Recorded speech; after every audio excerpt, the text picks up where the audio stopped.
안녕하세요. 소리의 가치입니다. 구독과 좋아요, 알림 설정 부탁드려요. 오늘의 사연 시작할게요. 첫 번째 사연입니다. 결혼 9개월 차 신혼부부입니다.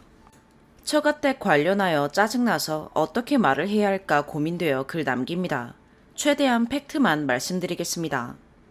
남편은 장남이고 35살, IT 업계에서 종사 중이고 연봉 7천입니다. 본가는 현재 부모님 서울 전세 5에서 6억 되는 아파트에 거주하시며 아버지는 주 3, 4회 소일거리 하십니다. 어머니 명의의 위례 분양받은 집이 있고 공사 중이고 내년 전세 만료 후 입주 예정입니다. 시가 15억 정도 됩니다. 할아버지가 물려주신 아버지 명의의 부산 동구 소재 부동산 있습니다. 토지와 건물로 100억 이상 되고 이 부분은 처가댁에서 모르고 후술합니다. 노후는 크게 문제되지 않고 위로 누나 있어서 결혼했고 조카 2명 있습니다. 아내는 32살로 차녀이며 초등학교 정교사로 연봉 4천입니다. 친정은 현재 부모님 서울 전세 4, 5억 되는 아파트에 거주하시고 두 분 다 소일거래 하십니다. 오래전 장모님 명의의 갭투자로 서초아파트 소유 중입니다. 연식이 오래되어 현재 시가 20억 정도 됩니다. 7에서 8억 정도 되는 갭투자 아파트의 전세금이 현재 전세금보다 높아 명의는 있지만 실거주는 못하십니다. 특징은 아내 위에 무직인 언니가 있고 언니가 집안의 아픈 손가락입니다. 언니 위주로 집안이 돌아가고 아내는 희생자 역할입니다. 기혼이며 얼마 전 조카를 출산했고 형님은 대기업 근무 중이고 부모님이 안 계셔서 대를 사위 느낌입니다. 친정 옆 3분 거리의 다른 아파트 월세 거주 중입니다. 여태까지 일들을 나열해보면 아래와 같습니다. 결혼 전을 먼저 말씀드리겠습니다. 소개팅으로 만나서 아내의 순수한 점이 좋았고 특히 아내가 저를 많이 좋아해줘서 1년 만에 결혼에 골인했습니다. 본가에서 2억 보태줘서 추가로 전세대출 받아 서울의 전세 작은 평수 아파트로 시작했고 처가댁에서는 보태준 돈은 없고 혼수도 아내가 모은 돈으로 마련했습니다. 결혼 전 양가 인사는 드리고 다만 특이점이 아내의 언니가 심상치 않다는 것은 느꼈습니다. 예를 들어 만났을 때 제대로 인사 한번 받아본 적은 없고 인사를 받아주지도 않았습니다. 무직이고 형님 혼자 벌이하는데 분기마다 고가의 명품백인 샤넬, 디올 등을 사서 인스타에 자랑합니다. 사치스럽다고 생각했지만 뭐 내 돈도 아니고 아내가 사주는 것도 아니니 크게 신경 쓰지 않았습니다. 처가댁의 경우 서초에 갭 투자하신 집을 팔아 노후를 해야 하시는 상황입니다. 장모님이 가게 경제를 이끄십니다. 강아지 2마리 키우고 있고요. 굳이 결혼 전에 드러난 일을 나열하면 위 정도입니다. 어차피 둘이 사는 거고 아내가 착하고 저를 좋아해주니 결혼에 골인했습니다. 이제 결혼 후를 말씀드리겠습니다. 결혼 후 처형이 가족 사진을 찍고 싶다고 아내에게 300만 원 분담하여 장인 장모님 모시고 찍자고 아내에게 상의가 아닌 통보를 했습니다. 아내도 굳이 결혼하자마자 사진 찍을 필요 없고 저도 필요 없어서 하지 말자고 결정했고요. 처형이 거절한 거에 빡치고 부모님이랑 싸우고 결국 찍었습니다. 사연을 알고 보니 처형이 임신한 걸 알았는데 이제 애 낳으면 안 예뻐지기 때문에 그 전에 간직해야 한다고 찍어야 한다고 했나 봅니다. 이 일이 있은 후 결혼 초기라 처가댁에 자주 갔는데 저와 아내에게 처형이 이유 없이 구박을 많이 했습니다. 예를 들어 아내에게 제 밥을 차려주지 말라는 둥.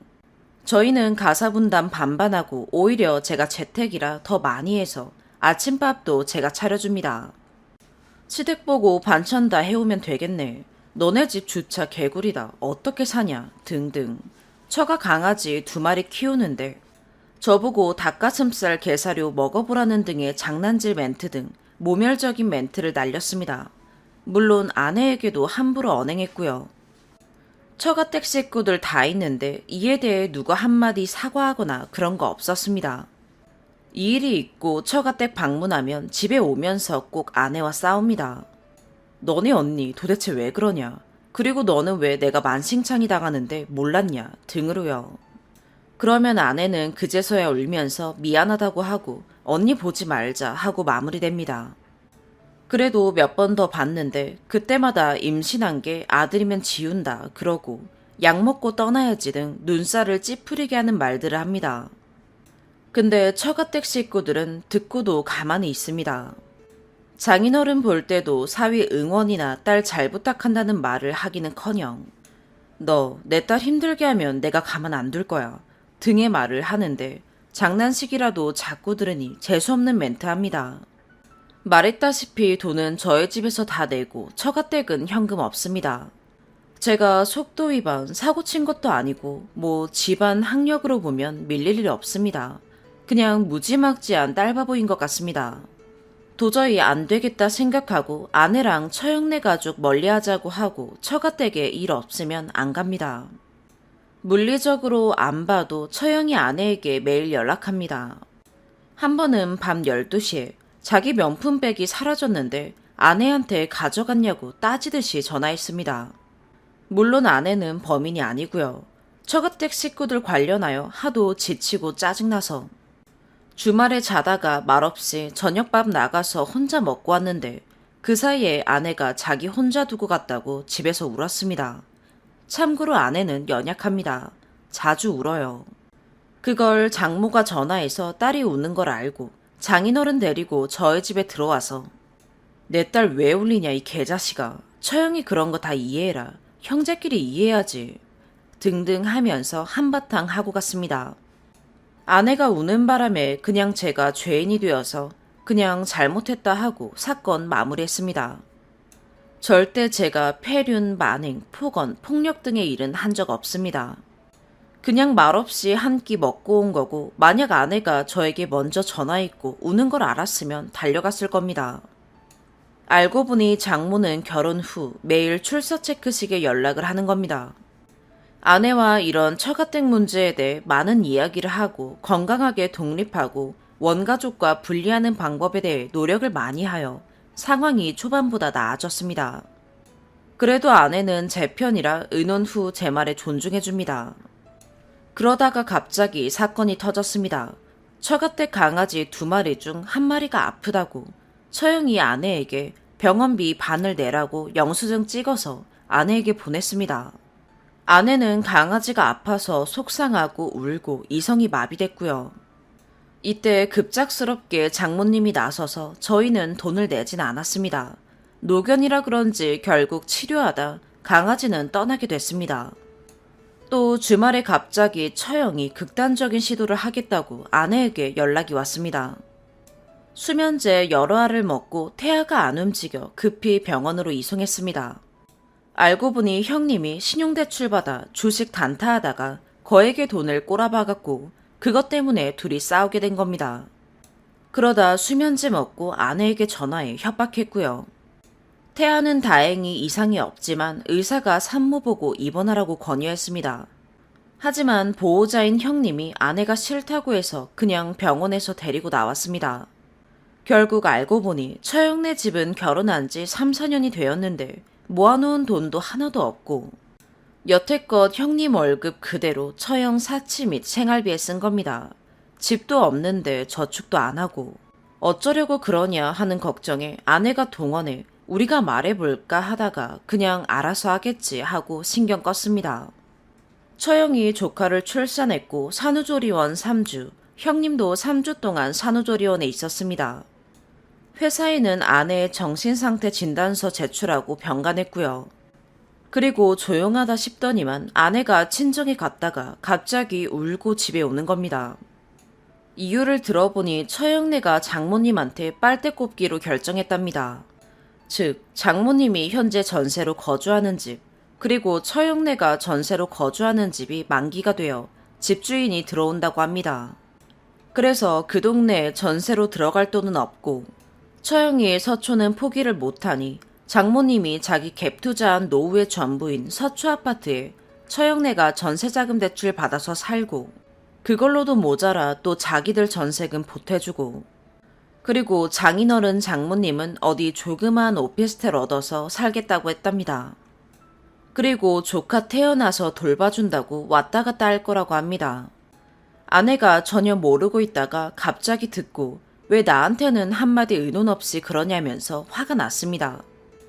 언니가 이상한 거 알면서 거기를 살게 하면 눌러앉게 되는데 말이 되냐고 하면서 울고 왔습니다. 노후의 전부인 집을 정신적 문제가 있는 처형네에게 맡기는 꼴이 되고 경제적으로도 두 집이 섞이게 되었습니다. 아내가 집에 울고 와서 아내와 같이 장인 장모한테 현 상황에 대해 아쉽다고 말했습니다.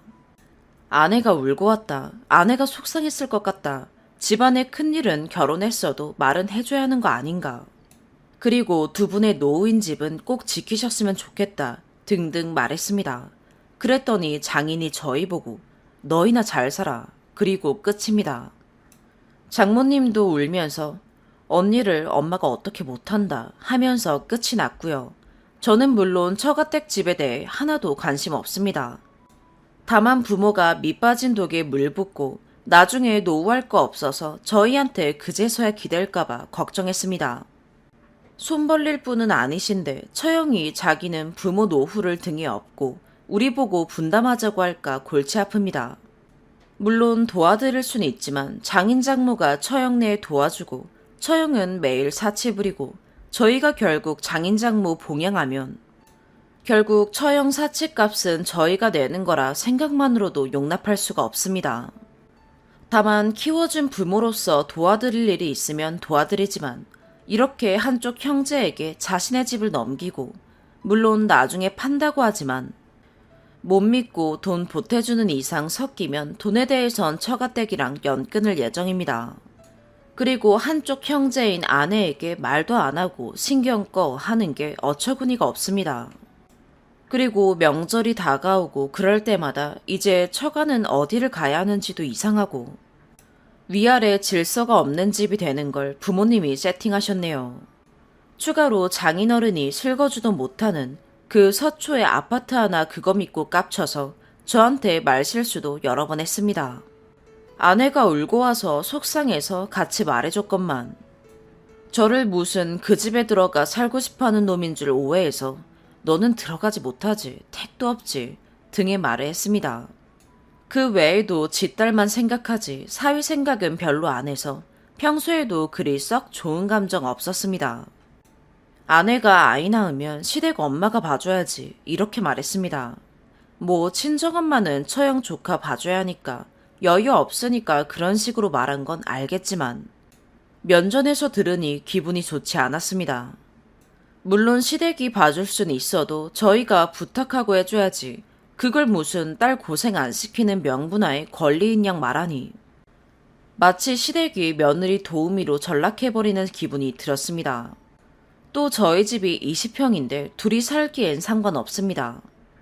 근데 평소에 저희 신혼집 작다고 그러고 결국 현실이 되었지만 아내가 친정엄마한테 언니 서초집 들어가면 안 된다고 평소에 말했을 땐 너네도 돈 되면 들어와 이러면서 저희 돈 없다고 깔봤습니다. 근데 문제는 소득도 세 가정 중에 저희가 제일 높습니다.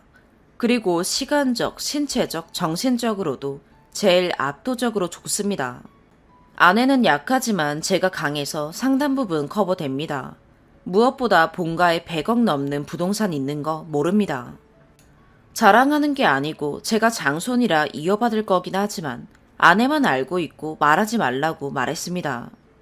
결혼할 때쯤 할아버지가 돌아가셔서 재산을 물려주는 타이밍이 겹쳐 본가에서 2억밖에 안 보태주셨지만 조금 있다가 집은 해주실 예정입니다. 그래서 그깟 서초집 하나 실거주도 못하는 거 가지고 그러나 하는 물질적인 비교가 되고 장인이 점점 미워지고 우리 집을 하찮게 보나 하는 생각까지 들고 있습니다. 굳이 따지자면 집안 학력, 재력 등 본가가 두 수 위입니다.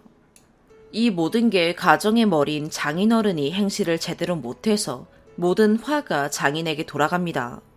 지 딸이 그렇게 사고쳐도 딸 단속하기는커녕 오히려 아무 말 안 하고 특히 저희 가정에게 미안하다는 한마디 사과는커녕 이해를 구해주는 말도 없습니다.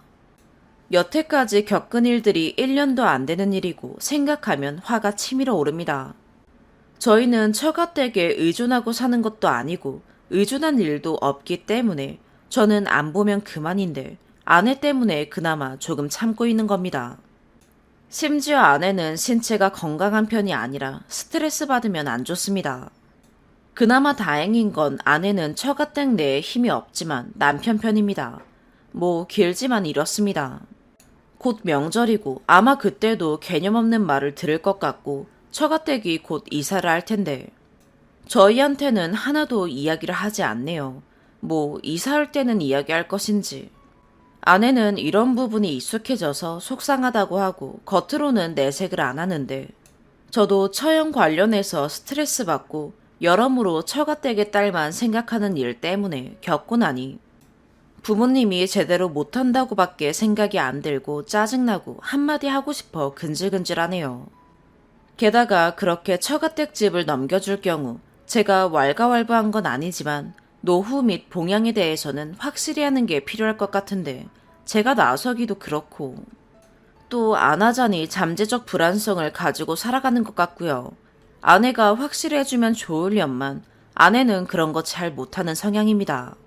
제가 나서서 우리한테 이야기 안 한 건 서운하다. 우리는 작은 일도 말씀드리는데 하면서 앞으로 짐작될 일에 대해 이야기를 할까요?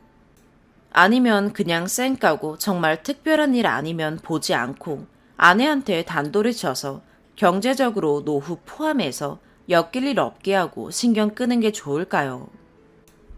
두 번째 사연입니다. 결혼 3년차 2주일 전에 출산한 맘입니다. 현재 아기와 조리원에 있어요. 남편과는 별거, 아니, 제가 일방적으로 가출을 한 상태입니다. 임신하고 배뭉침, 초기 하열, 입덧이 너무 심해 입퇴원을 반복했고 피 같은 안식년 휴가, 일반 병가, 연차, 출산 전후 휴가를 끌어다 쓰면서 12주부터 집에서 생활했습니다. 늘 액티비티하게 생활하던 저였지만 모성 본능인 건지 혹시나 아기가 잘못될까 늘 조심하면서 지냈고 나름 가정에 충실했어요. 혼자 힘들게 직장 생활하는 남편이 안쓰러워 입덧을 하면서도 아침 저녁 챙겼고 남편 와이셔츠도 다림질하고 청소, 빨래 어느 것 하나 남편이 집안일 신경 쓰지 않게 했어요. 그러나 음수는 도저히 안 돼 그건 남편이 해줬고요.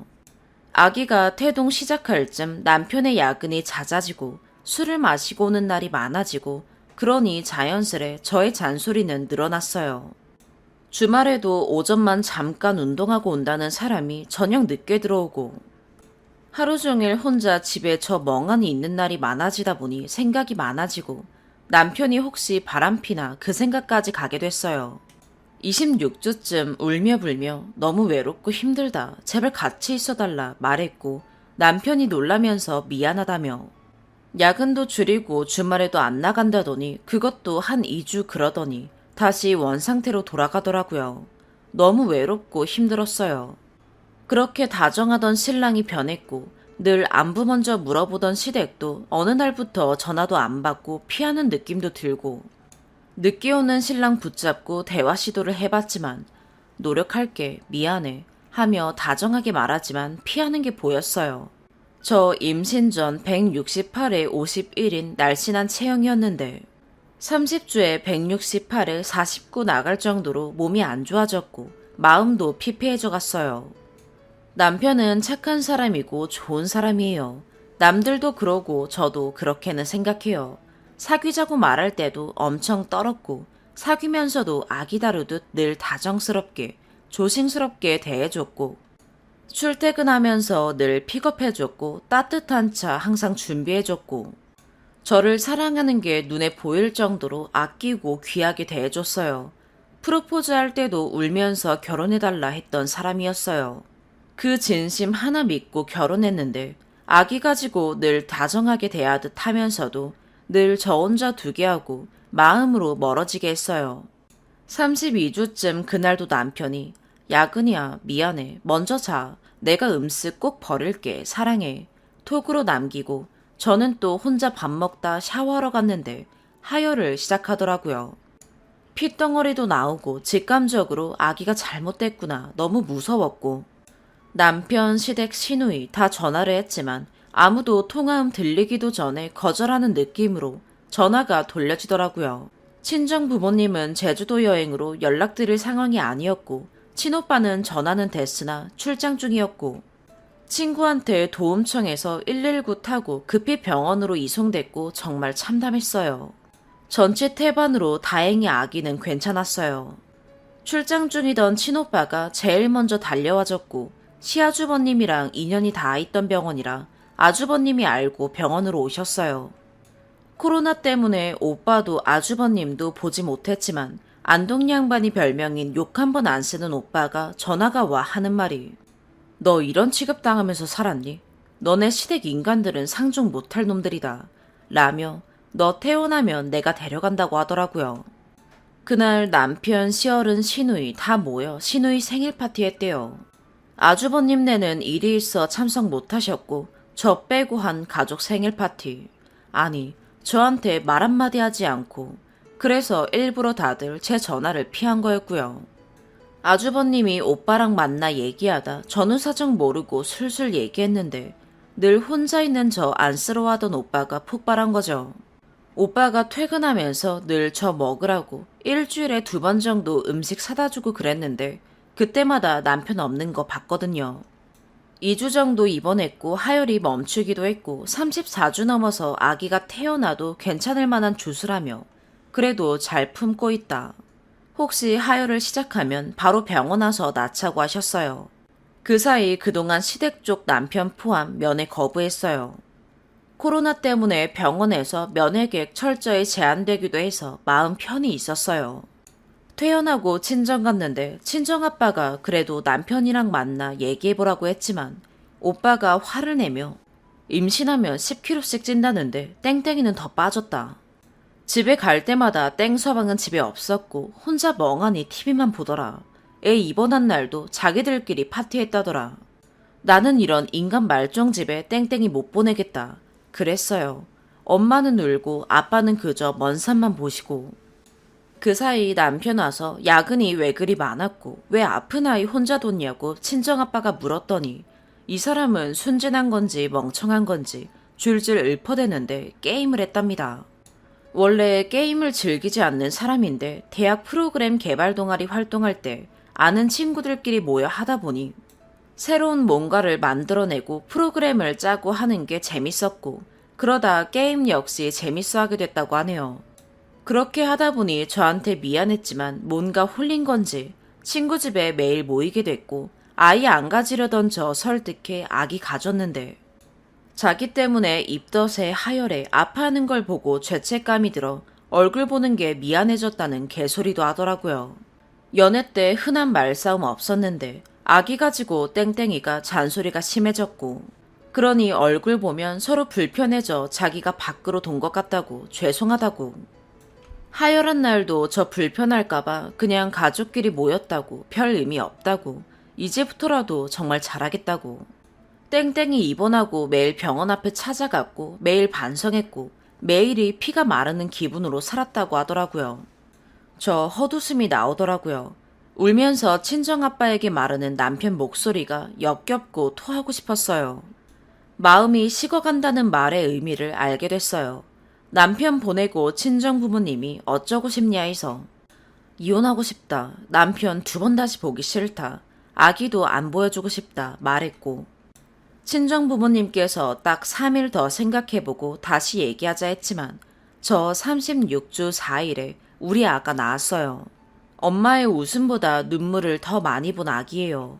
주수도 다 못 채우고 전치 태반이라 출혈 위험이 있었지만 무사히 나았고 별처럼 반짝반짝 너무 예뻐요.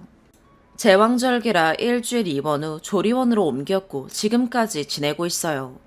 아기 태어나고 사진 찍어 친정아빠가 남편에게 보내줬고 제가 어디서 아기 낳은지는 알려주지 않았는데 남편 울면서 전화 왔었다고 하네요.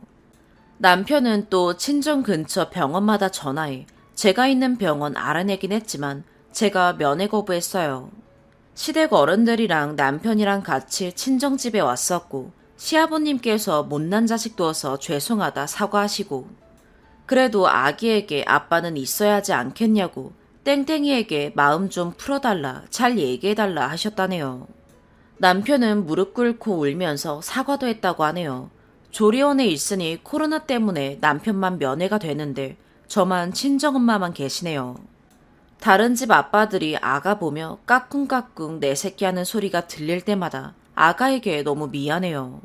수유하느라 아기 보면 내가 아기에게서 아빠를 뺏는 건 아닐까 하는 생각이 들고 미안하고 다시 마음 잡고 남편, 아기와 함께 행복하게 웃으며 살까. 연애 때 그래도 나한테 하늘의 별도 따줄 만큼 나를 사랑했던 사람인데 나만 마음을 고쳐먹으면 되지 않을까 그런 생각이 들었다가 또 임신 기간 내내 하루 종일 집에서 누구와 말도 한마디 섞지 못하고 내내 변기통 잡고 구역질했고 외롭고 아팠고 남편이 간절했는데 핏덩어리 쏟아내던 날 아무도 없었고 친구 손잡고 119 타던 내 모습이 너무 비참해 내가 너무 불쌍해서 아파요. 용서할 수가 없어요. 내가 지옥에서 헤매며 악이라도 지키려고 사투를 벌일 때 하하호호 시댁에서 촛불 끄며 그들만의 파티를 즐기고 친구들과 술 마시고 게임하고 웃었을 남편을 생각하니 가만 안 두고 싶어요. 내가 아기 무기 삼아 그들에게 벌을 주는 꼴이 되어버려 그것도 마음이 쓰이고요. 친정부모님은 전적으로 제 의견을 따른다고 하시고 남편은 매일매일 친정에 찾아와 아기 사진 보고 필요한 거 사다 나르고 편지 써서 엄마 편으로 보내요. 알아요. 남편 모진 사람 아니고 저 용서해주면 정말 잘할 사람이란 거. 근데 저 임신해 있는 동안 철저히 버려졌었고 너무 불쌍했고 아팠어요. 우리 아기는 어쩌나요. 마음 좁아 터진 엄마 때문에 아빠도 할머니, 할아버지도 못 보고 정말 저 이제 어떻게 해야 할까요? 추가. 잠깐 추가로 적자면 남편이 했던 게임은 보통들 하는 온라인 게임이 아니라 친구들이랑 자기가 직접 개발해서 만든 게임이라네요. 유치원 다니는 아기들이 하면 재밌게 할 게임이라. 이거 얼른 만들어 우리 아가 이름 붙여 아기 태어나면 선물로 줄 생각이었다고 하네요. 그래서 조금 무리해서 야근한다 말하고 게임했던 거라고 하더라고요. 그런 욕심이 생기니 뭐에 홀린 듯 집착 비슷하게 몰두했다고 해요. 저 하혈하고 병원 갔을 때 생일 파티 끝나고 집에 와서 욕실에 피 보고 자기도 엄청 놀라고 무서웠다고. 저 잃을까 걱정됐고 마침 딱 오빠 전화 와서 병원에 있단 얘기를 들었고 오빠 만나 순하디 순한 우리 오빠가 뺨을 한 대 치더랍니다. 시댁 어른들도 보셨지만 아무 말씀도 안 하시고 저 괜찮냐만 물으셨다고 해요. 그 뒤로 지금까지 날마다 퇴근하고 친정 찾아왔고 아빠, 오빠가 쫓아내도 왔다고 엄마가 전해주셨어요. 저는 남편 얼굴 지금까지 안 보고 있고 아가는 사진으로만 봤어요. 아기 낳던 날도 울면서 저 괜찮냐 먼저 물었고 전치태반으로 목숨을 잃을 수도 있다는 사실을 알고 밥도 못 먹고 힘들어했다고 전해 들었어요. 남편은 저 아기 낳고 지금까지 편지 적어서 엄마 편으로 보내고 있어요.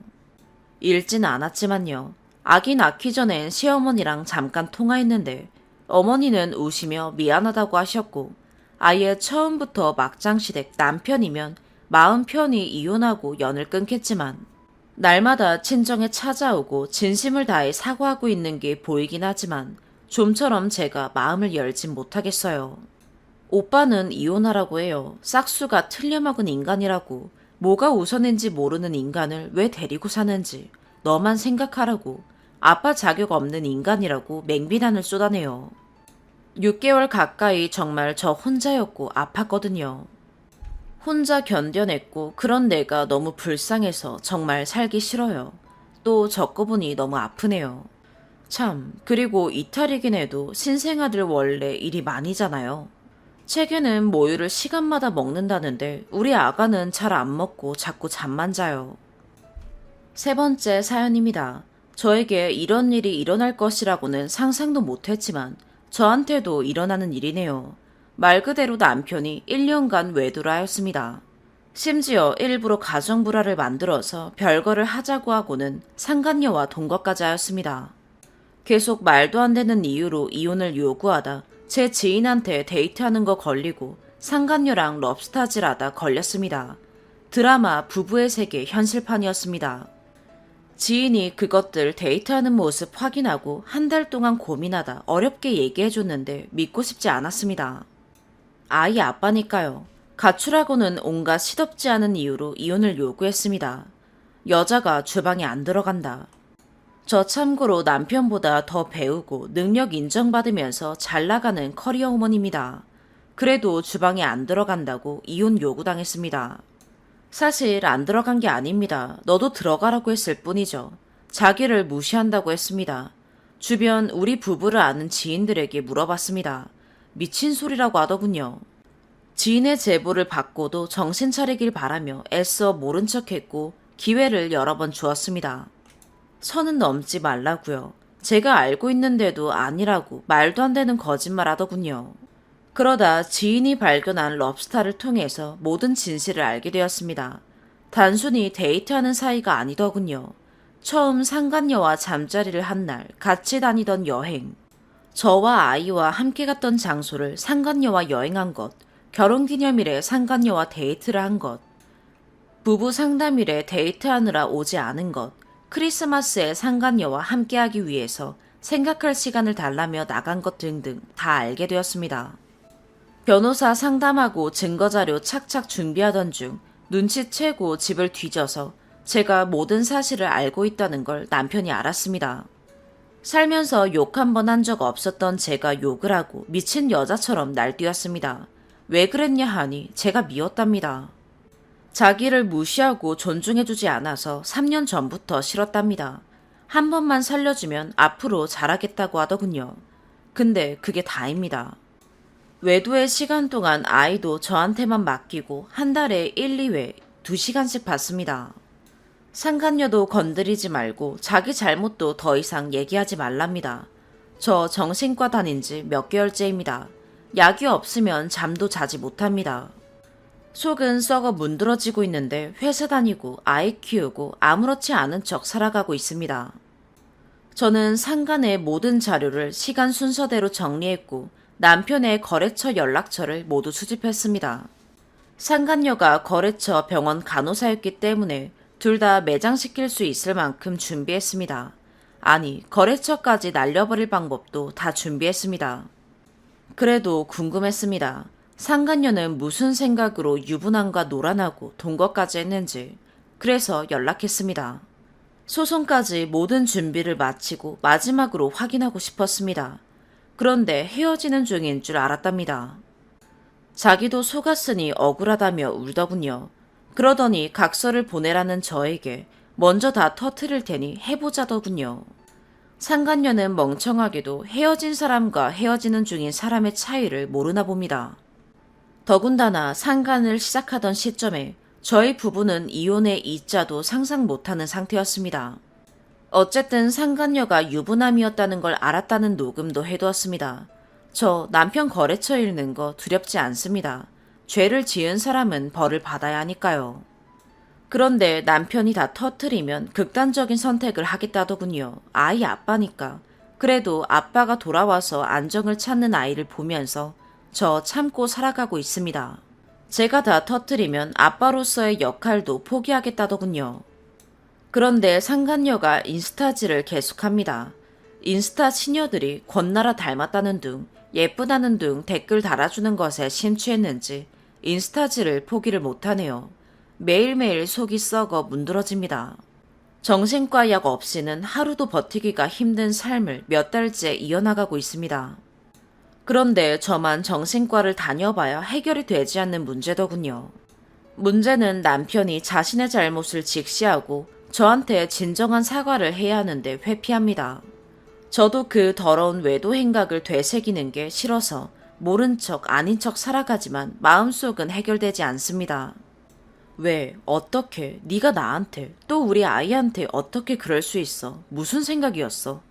아무 일 없던 가정을 어떻게 이혼 진행 중인 관계로 만들고 여자를 꼬셔서 집과 불과 20분 거리의 상간녀의 집에서 동거를 할 수 있었어? 모든 질문에 남편은 내가 미쳤었나봐 가 대답의 전부입니다. 상간녀에게 인스타로 사랑을 고백하고 행복하다며 온갖 꼴값을 떨더니 미쳤었나봐가 모든 이유의 대답입니다. 그리고는 없으면 못 사는 관계일 줄 알았던 그것들은 제가 상간을 알고 나서는 집에 들어오는 것으로 겉으로는 끝났습니다. 진실은 모르지만요.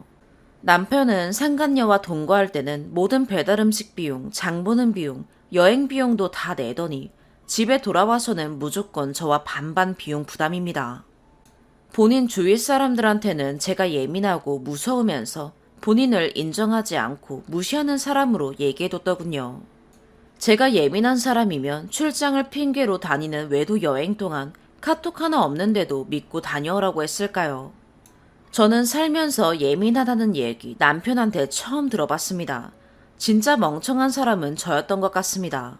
이렇게 괴로운데 아직은 아빠가 필요한 아이를 위해서 하루하루 버티며 삽니다. 묻고 싶습니다. 외도한 배우자와 살아가시는 분들은 어떻게 살아가시는 건가요? 잊을 수 있을까요? 저는 도대체 언제까지 약을 먹여야 할까요? 지금이라도 이것들의 상간일지를 다 오픈하고 자폭할까요? 경험이 있으신 분들은 이 시간을 도대체 어떻게 버티셨는지 조언 좀 부탁드립니다. 추가, 댓글 주신 분들 다들 같은 말씀 주시네요. 맞아요. 아이가 아니라 제 스스로 결정을 못하는 것일 거예요. 그런데 제가 그런 삶을 살았습니다.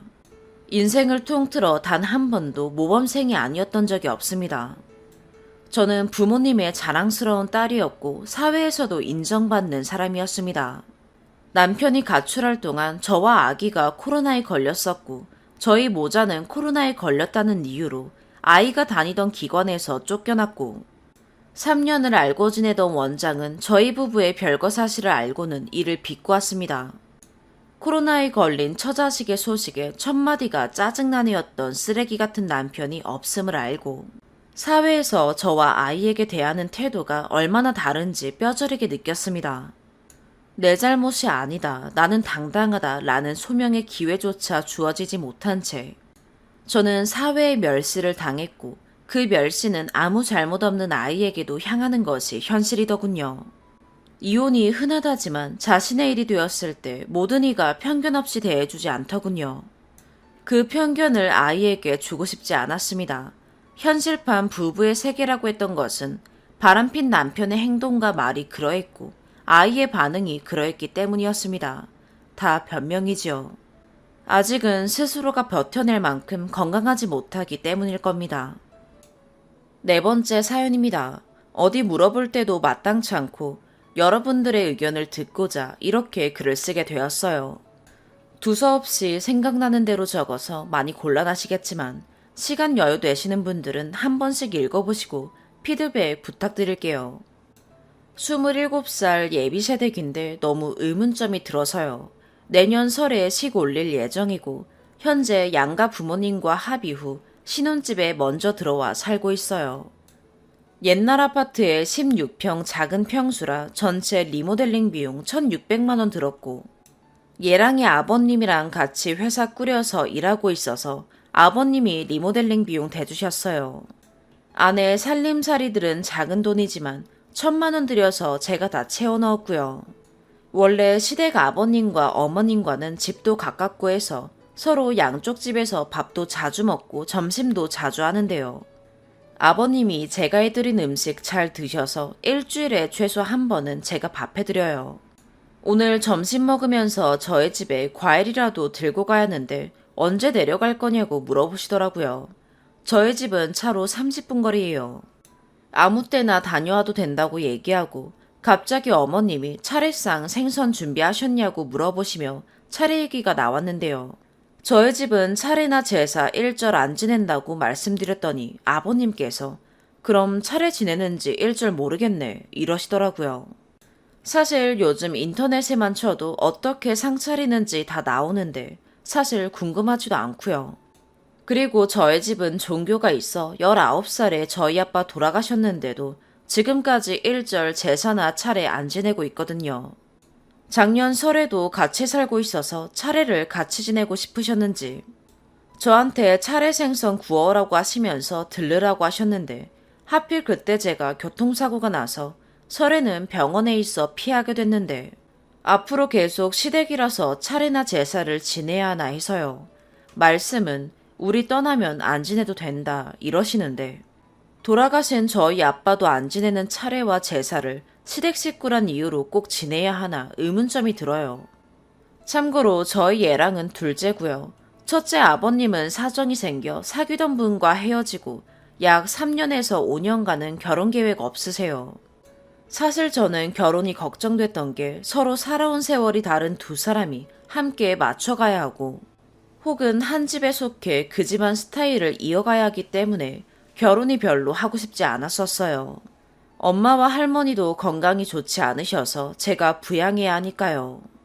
그런데 7년을 만났고 얘랑과 얘기 끝에 작년 겨울 이제 집에 내려와서 같이 살면서 결혼을 하자는 얘기가 나와 이렇게 준비하게 되었어요. 7년을 만나는 동안 따로 결혼 얘기, 부모님 얘기한 적이 없어서 사실 어른들이 이렇게 직설적으로 차례 얘기를 꺼내실지 미처 예상을 못했던 터라 조금 당황스럽기도 하고요. 제 딴에는 얘랑 집에 딸도 없으니 딸 노릇, 며느리 노릇 한다고 살갑게 엄청 잘하고 있는데 명절 부분마저 잘해야 되나 궁금합니다. 사실 외출도 자주 하고 시아버님, 시어머님이 먼저 전화하셔서 어디 밥 먹으러 가자, 놀러 가자 등등 서로 많이 친해요. 가장 궁금한 점이라 여러분들의 의견을 듣고 싶어요. 긴 글 읽어주셔서 감사합니다. 오늘의 사연 여기까지입니다. 구독과 좋아요, 알림 설정 부탁드려요. 시청해주셔서 감사합니다.